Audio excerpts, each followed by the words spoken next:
Welcome back to Loud Cry. I have been very busy with the sales and the marketing of my books, so I did not have time to do live podcasts again. But I will try for the next 6 weeks as I'm building up my stock with my books to try and do a live podcast once a week to finish Ministry of Healing. And then October, November, I will not be able to do any podcasts. And then December and January, I will be away overseas. So today we continue our journey through Ellen G. White's Ministry of Healing. I've been reading it up till now. And today we arrive at chapter 18, which is a very important one. It's called Mind Cure. And because I have been concentrating on the mind control up to now, I felt that it's important that I do this one live because it's the cure now. We're moving into the positive side of mind control. And this is what I really want to concentrate on in Loud Cry. And I have to tell you, this chapter stopped me in my tracks because when I read it, I didn't simply see a chapter about health. I saw a chapter about the human mind. I saw a chapter about fear, discouragement, guilt, hope, manipulation, personal responsibility, compassion, truth, gratitude, and service and faith.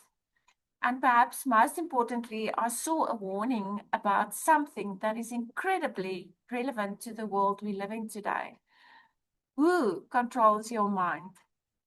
Because the answer to that question matters enormously. The first section we go into is the mind and the body and how they work together. Ellen White begins with a very powerful premise. The mind and body are intimately connected. That's why we say the health message is the right arm of the gospel, because it influences your body and your mind works together. If the one is out of sync, the other one suffers. She describes grief, anxiety, discontent, remorse, guilt, and distrust as influences that can undermine the life forces. She also points to courage, hope, faith, sympathy, and love as influences that promote health. And I think this is something we can all understand. Think about what happens when you're under prolonged stress. Your sleep changes, your appetite changes, your energy changes, your concentration changes. I can't concentrate when I'm unhappy. Your body reacts. The mind and body aren't two completely separate worlds. What happens in one can affect the other one. And this is where the chapter becomes much deeper than simply saying, think positively. I get irritated when people tell me, think positively. It's not that simple. Life is not that simple. It isn't teaching superficial positivity. It's talking about the direction of the mind. And so we move into the second section where she gives a warning. And this is where chapter 18 becomes absolutely fascinating. Ellen White makes a distinction between the right use of mental influence and something she describes as the control of one mind by another. If you remember, Harari Ferrari, as I call him, said we will become hackable animals. That is totally contradictory to the word of God. She warns against a system in which one person's individuality is surrendered to another person's will, and AI is as dangerous for this as well. And then comes the principle. God does not want human beings to surrender their minds and wills to the control of another human being. My budgie, Soli Zucchini, he goes into concert mode when he hears my voice, so you will have to deal with his concert in the back. The chapter emphasizes personal responsibility and direct dependence upon God rather than making another human being the source of healing or authority over the individual's mind. Now, think about how relevant that is today. We live in an age of influencers, algorithms, propaganda, advertising, political messaging, cult-like personalities, social pressure, fear campaigns, and psychological manipulation. Um, I get quite irritated with the fear propaganda lately. I can't stand it anymore. People are constantly being told what to think, what to fear, who to hate, who to trust, what to buy, what reality is. And chapter 18 essentially says, do not surrender your mind.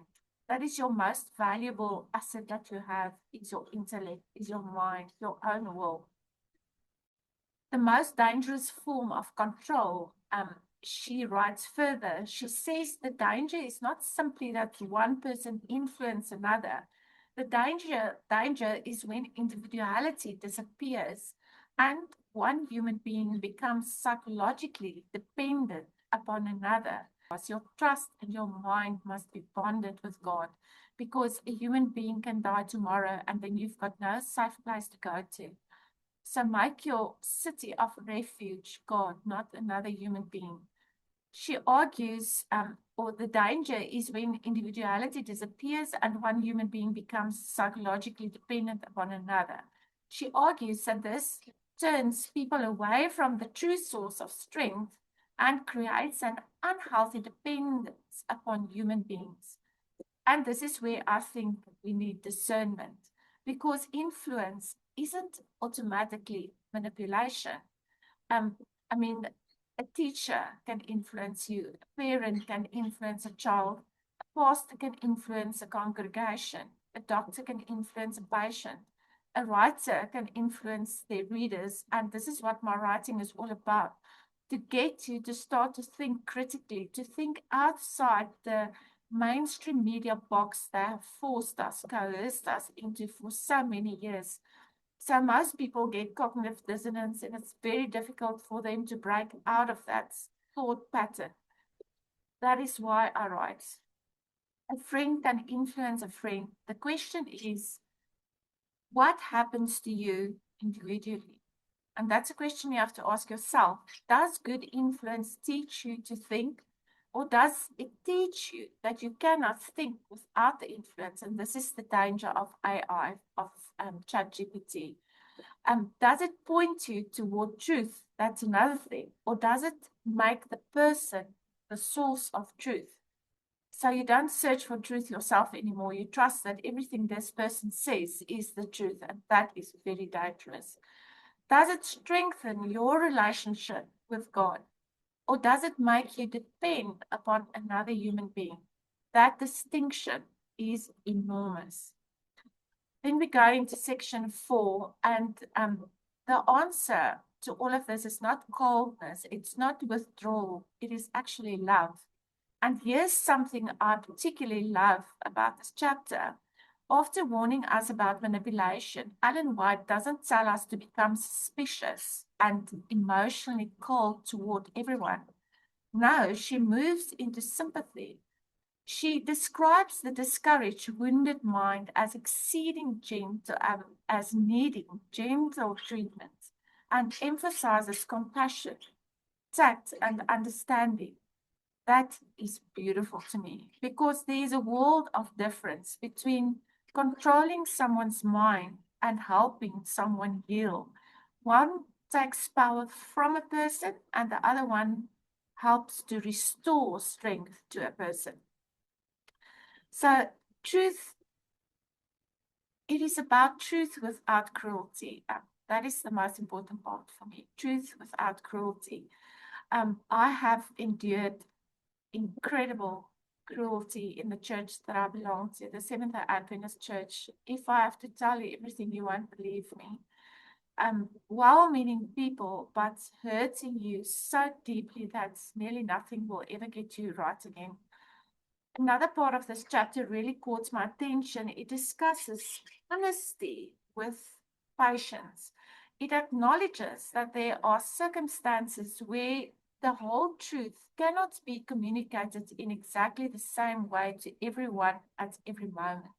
So what works for one person is not necessarily going to work for someone else.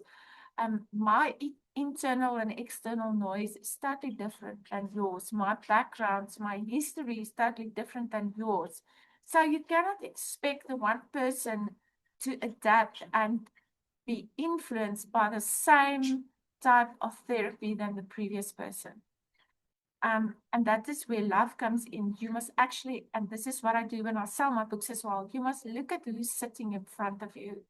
And if you have love in your heart, you will also have interest towards another human being. And only then can you really help someone. And not everyone needs help. Some people can actually help you. I've learned so much from my clients. They are most of the time people that helps me and encourages me. They're wonderful, amazing people. So don't always put yourself on the throne and think, oh, you must help everyone. Maybe you're the one who needs help. It acknowledges that there are circumstances where the whole truth cannot be communicated in exactly the same way to everyone at every moment because people differ in their ability to bear difficult information. But it draws an absolute line, never deceive.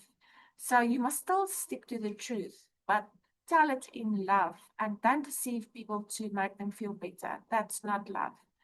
Truth may require wisdom. Truth may require timing. Truth may require compassion, but compassion must never become deliberate deception. So you mustn't be so careful that you don't tell them the truth. And that is principle. That is a principle I want Loudcry to stand for. Truth without cruelty, not truth used as a weapon, not truth used to humiliate people, not truth twisted to manipulate, but truth delivered with love and to change another person for the better, to uplift them, to encourage them. Right, then we get to section 6, the power of the will. And this is a very strong tool that each and every one that we have, that God gave to us, our own will. He left you with a free will to choose what you want to do. We don't talk enough about the will because we don't always apply it in the right way. So people sort of, they don't want to talk about it. It says that the rightly directed will can contribute to health and can help a person resist destructive patterns of thoughts and inactivity. So if you've got a disciplined will, you will have a healthy lifestyle, you will have success in your life. A supreme example is President Vladimir Putin, super disciplined person, very focused on what he has to do. He doesn't get swayed. And yes, he's made mistakes. I know he feels very bad about the Minsk agreement, but that wasn't his fault. That was people deceiving him. But he kept on going. And I mean, he's now in his how many time of presidency in nearly one of the biggest countries in the world, Russia, and he's doing such an incredible job. If you see where he's brought Russia out of and where they are now, it's just amazing what he's done. He's just launched his own, their own airline, commercial airline. Beautiful, beautiful plane. Amidst all the war and the sanctions that they have forced on Russia unnecessarily, unfairly, he still, goes on and does what he does. Incredible human being. So now I think we need to be careful here. This does not mean that every sick person is sick because they aren't trying hard enough. Nor does it mean serious illness can simply be overcome by positive thinking. The chapter itself is much more nuanced than that, but there is a principle here that is incredibly powerful.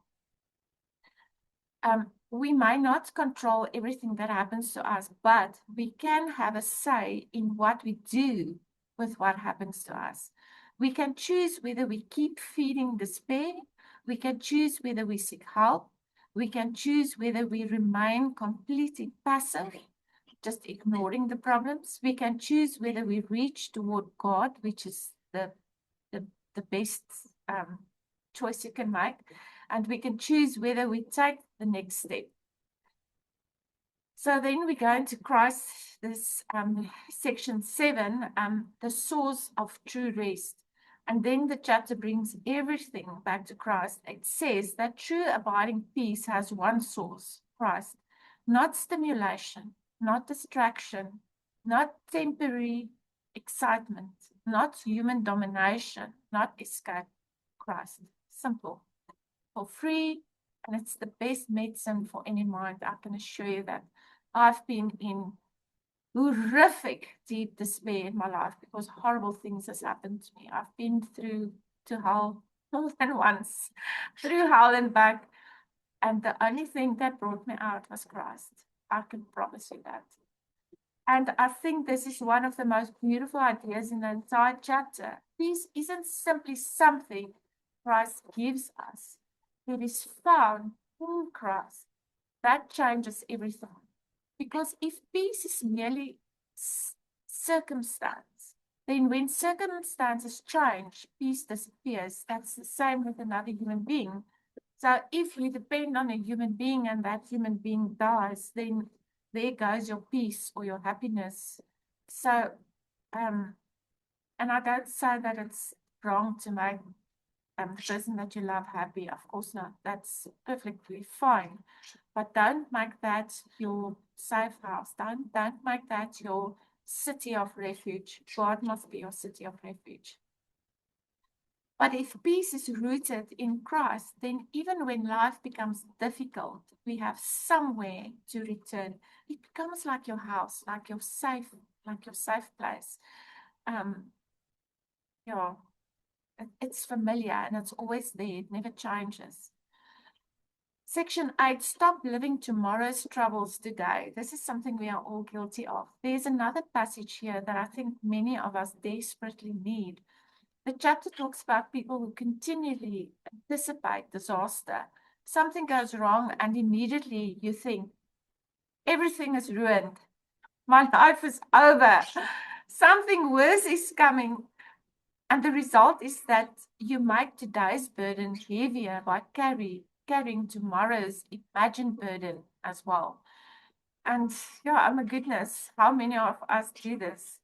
I'm most definitely guilty of that sometimes. We live through something once and then we live through it another 50 times in our imagination. The chapter's answer isn't pretend everything is wonderful. It is look beyond the dark picture. Look at the blessings already in your path. Look to God. Look beyond the immediate crisis. Remember the beautiful things that God has done for you in the past. This was the Israelites' biggest mistake. They forgot what God did for them just like now, the other day. And we are the same. Today, God is good to you, and you know, the birds are singing and everything is wonderful. Tomorrow, it's a tough day, and you forget just yesterday, God was good to you, and you complain like a woman in labor. Then we get to Mara, bitter water, and the branch of healing. Mara, Israel comes to bitter water. They cry to God, and God shows Moses something that was already there, a branch that could be used to make the water sweet. And Ellen White draws the lesson. She says, for every bitter experience, God can provide a branch of healing. And I can testify of this so many times. I'm writing a book called Mustard Seeds with all the miracles in my life. And you have to read that book. There's just so many beautiful things in it. That doesn't mean that bitter experience wasn't real. It means bitterness doesn't necessarily have the final word. And I think that's a beautiful message for someone listening today who is going through something they never expected. Not everything that happens to us is our own fault. Sometimes things happen and you have no idea why it's happening to you. Maybe your pet gets run over by a car, your partner dies, your child dies, and you have no control over it, and you are just in complete despair. And then she says, that doesn't mean the bitterness in that experience isn't real. Of course it's real. Of course it's painful. It means bitterness doesn't necessarily have the final word. And I think that's a beautiful message for someone listening who's going through something unexpected. Maybe your life doesn't look anything like the life you thought you would have. Maybe you've lost someone. Maybe you've lost your health. Maybe you've lost your marriage. Maybe you've lost your career.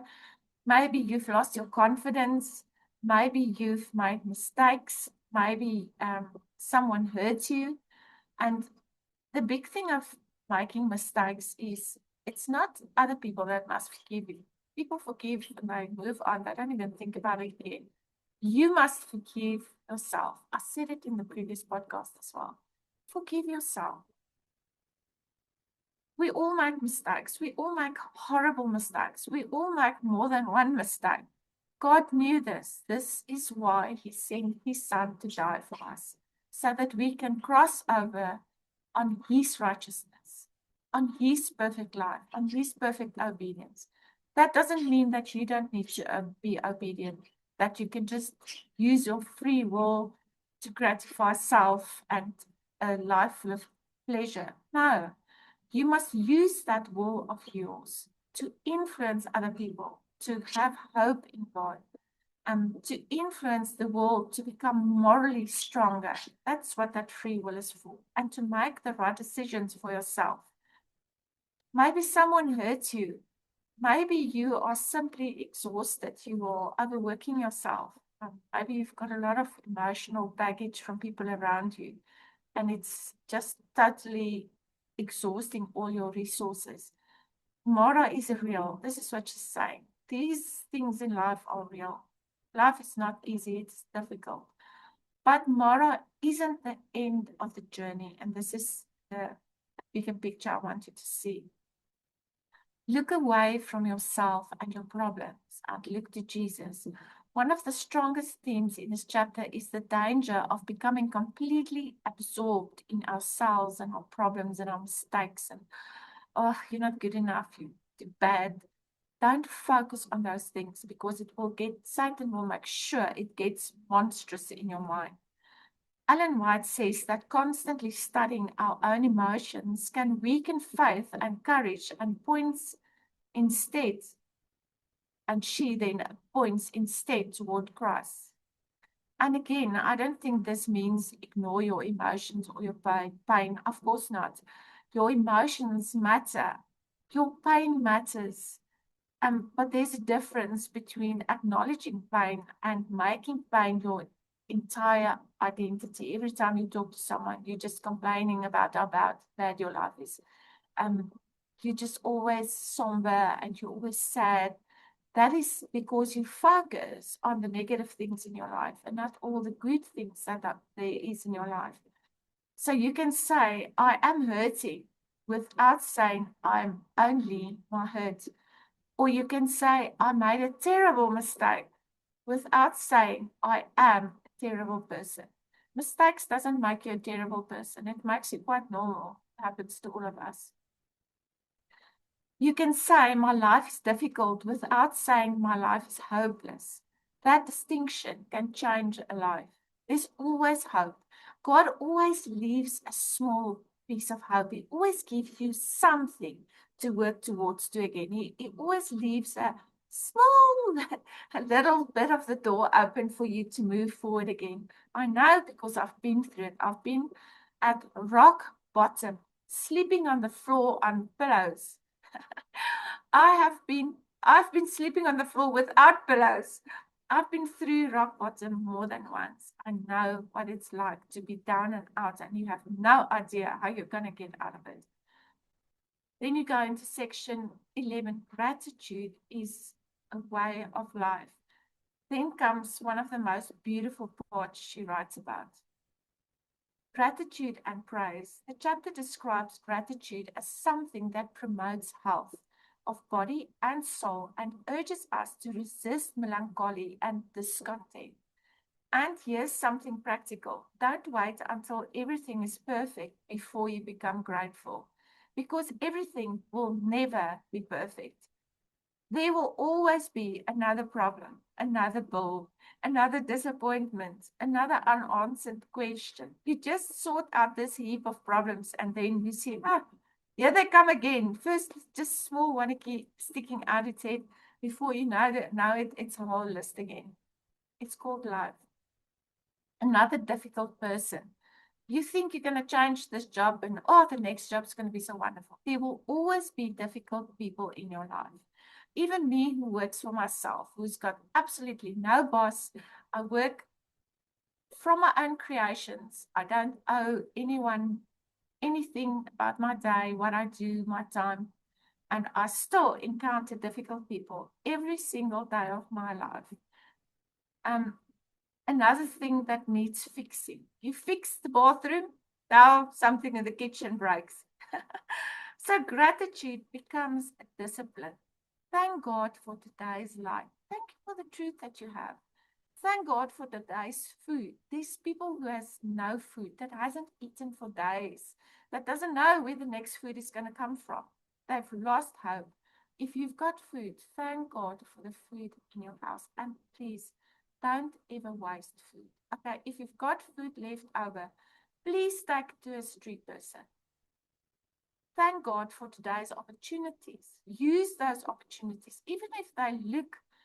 If I can tell you how many times I've sold books to people that I nearly passed by because I thought, this person is not going to buy a book, they don't have money. And then that person buys the whole set of books. If God opens an opportunity for you, use it.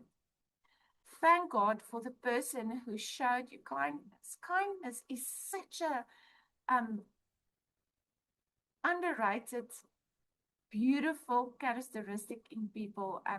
Our world makes as if kindness is a weakness, but kindness, you will not find kindness from a weak person. Kindness you will find from very strong people. Thank God that you woke up. I mean, just the fact that you woke up today, how many people died since 2020? Over 17 million people. You are alive. You're listening to me. It's a miracle. You are a miracle. Not because everything is perfect, but because God is still good. He's always good. He will always be good to you.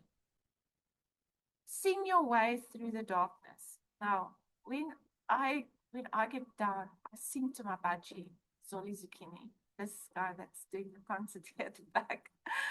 And he goes ballistic when I sing to him because I sing hymnals to him, choruses.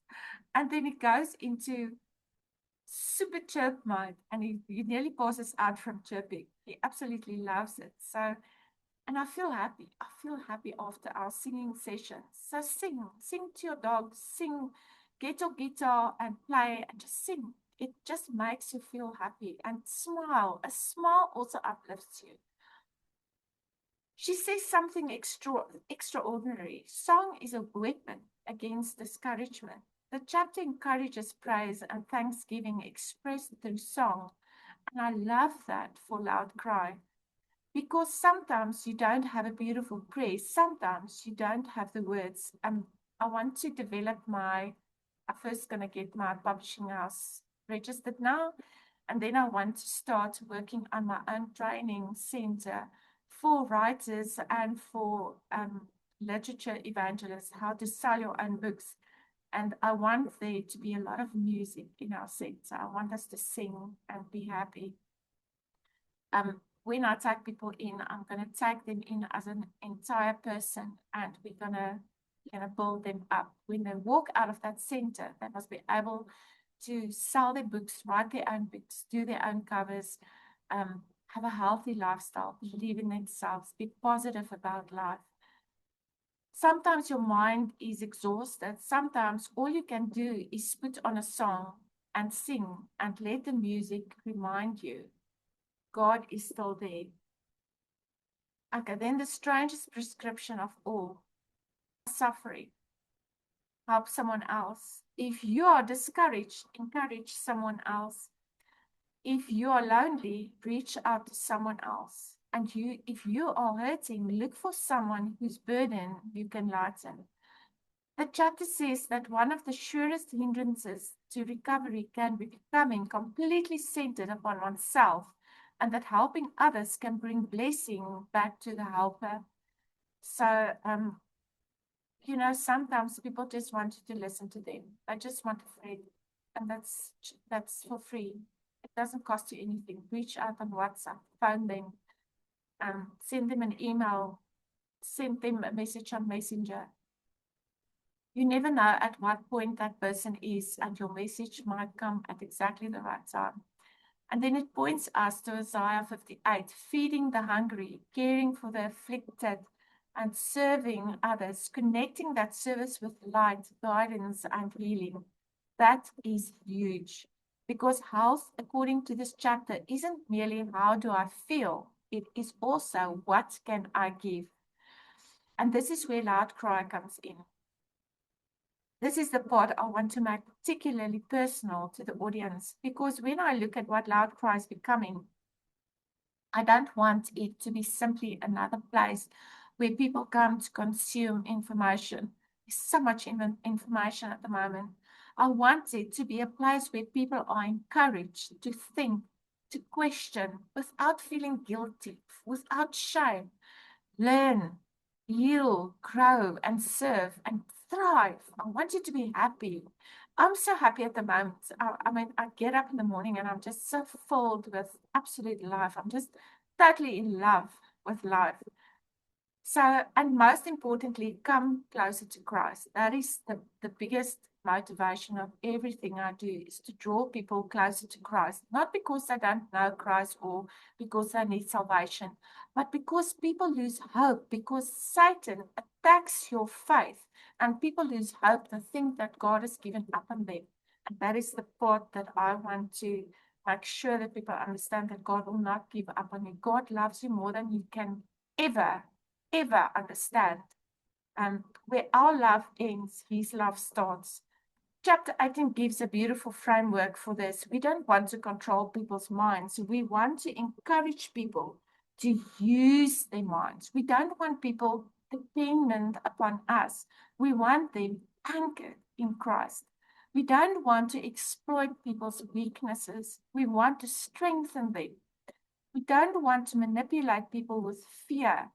We want to teach truth with love. If you want to get me angry, you must try and manipulate me with fear. I pick it up immediately and I kick like a donkey. I cannot stand it. We want to teach truth with love, and we don't want people to remain trapped inside themselves. And God, it's sad that most church people, pastors, evangelists, even this friend I told you about, the moment you corner them about their mistakes, if they hurt you, then they use fear, guilt, and fear on you. Oh, you're not really a Christian character. You're not a Christian. God's not going to like that. But they're not willing to look at their own mistakes. Now, when I train people, I want them to understand that God does not use fear propaganda. That is what churches brought in. That's not God's character. God pulls people with love and with love only. Yes, sometimes your sin has consequences, and sometimes He allows it to play out in your life so you can learn the lesson. Yes, He does that. But He never, ever uses guilt or fear or tell you, oh, you're not Christ-like. That's not God's character. What a contradiction. We want them to discover the joy of becoming a blessing to somebody else. When someone is finished with you, they must feel uplifted. They must feel encouraged. They must feel loved. They must feel that someone is interested in the person in front of them. Ask people questions. People are so scared to ask questions. Since this 2020 COVID chaos, people has become scared to ask questions. This is what they want. This is what the fear propaganda is all about. And that is what I want to disintegrate. I want to totally wipe it off the face of the earth and get people to ask questions, to communicate. Communication is such a beautiful thing. I'm a communication student. I studied communication. I love communication. I'm introverted, terribly introverted. My mom says, when I was little, I used to hide behind a dress, and when people look at me, I said to them, I'll slap you. I'm still like that. I don't like people looking at me. But communication has become such a beautiful part of my life. And when you learn, those of you who have not listened to Chase Hughes yet, do yourself a favor and listen to that guy. Oh, he's such a good communicator. The same with, again, I want to use President Putin. Brilliant communicator. Him and Dmitry Peskov and Sergei Lavrov. Brilliant communicators. Also, that's spokesperson for Iran, Arachi. I don't know how to pronounce his surname. Wonderful communicators, and you will always see this beautiful smile on their faces, this relaxed, beautiful atmosphere in them. It's just amazing. I'm in love with that type of communication. So, in closing, I just want to say this. Perhaps the greatest question from chapter 18 isn't simply how do I become healthy? Perhaps it is what am I allowing to occupy my mind, direct my choices, shape my emotions, and determine where I place my trust. Because your mind matters, your thoughts matter, your words matter, your choices matter. The people you allow to influence you matter. Be careful of that. Have strong boundaries of who you allow to influence you. And the source to which you surrender your mind matter most of all. There will be mara, bitterness, difficulties in life. You can be assured of that. There will be bitter waters. There will be days when you don't understand why you're walking through something. Why is this happening to me, Lord? But they can also be elam, palm trees, wells, shade, rest, and eventually the journey home. The chapter closes by reminding us that Mara and Elim are both temporary, that the desert journey will eventually end and we are traveling towards the city of God. And it's the most amazing thing if you've come out of your Mara to know where are you going. And God has opened the scope for you and you know exactly what your purpose is. It's just amazing. Then the troubles can come. It's easy to overcome them.